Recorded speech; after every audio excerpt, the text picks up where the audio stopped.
Hey everybody, and welcome to a iteration on a Super Mario Bros. 3 level. I'm Nate Blair, and I want to take the time to go through some playtest notes that I had and the changes that I made to Super Mario Bros. 3 level based on those playtest notes. There's a previous video that you can go and check out that shows the original design ideas I had for the level and some of my thought processes behind that. Um, but this is going to assume you've already watched that video, and we're just going to jump right into the changes that I made. Just a quick recap, this was an intermediate level difficulty Super Mario Bros. 3 level based around about World 4. So let's go ahead and play. The very first change I made was right here on the opening screen.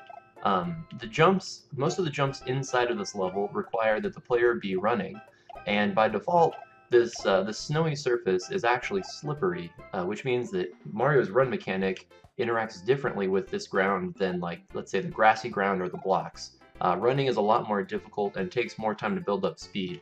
So when people made the first jump at the end of this star, they were very often missing the jump because they weren't used to needing the run mechanic. The jump I'm referring to that they would miss is this jump right here. So they would not be holding the run button, and that would lead to them dying. So I made two fundamental changes at the beginning. One, like I said, is to make this surface not slippery so that they can run. But then two was to make it so that the literal first jump of the level now requires the player to be running and jumping as well. So even if the player misses this first jump, they should realize that they need to be running and jumping, and they'll quickly be able to iterate back to the beginning of the level and start over to try again.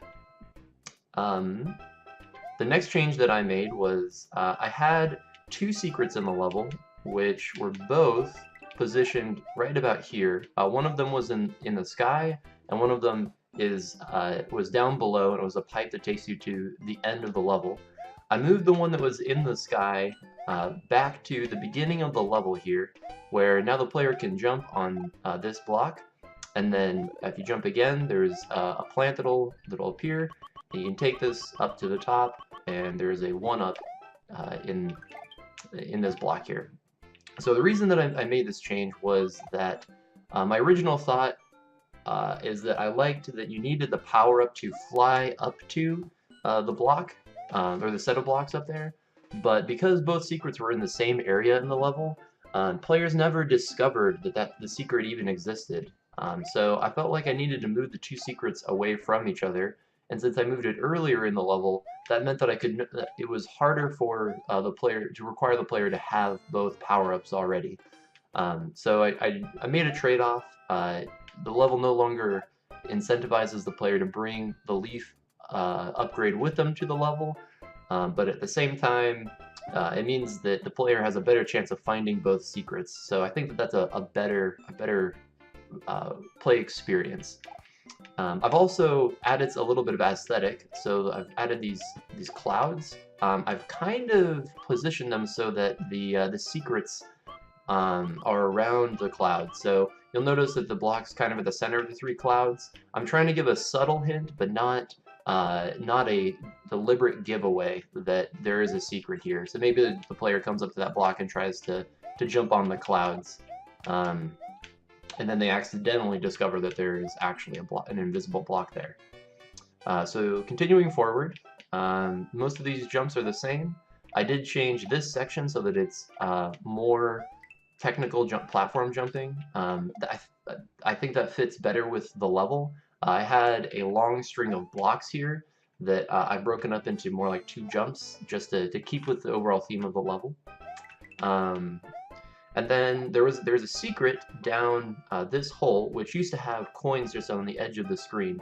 And I took those coins away because everybody that I playtested with, I think it was 3 or 4 different people, immediately saw that there were coins there and knew that there was a secret. And it was too much of a dead giveaway for that secret for the reward it's giving. Because if you take this pipe The secret actually takes you to the very end of the level, and I decided that even though I don't like hiding the secret so much more, it's better because it forces the player to discover the secret. Like the reward isn't near. I kept the reward the same, but the discovery is much more difficult. So the reward kind of justifies the difficulty of discovery. I would say.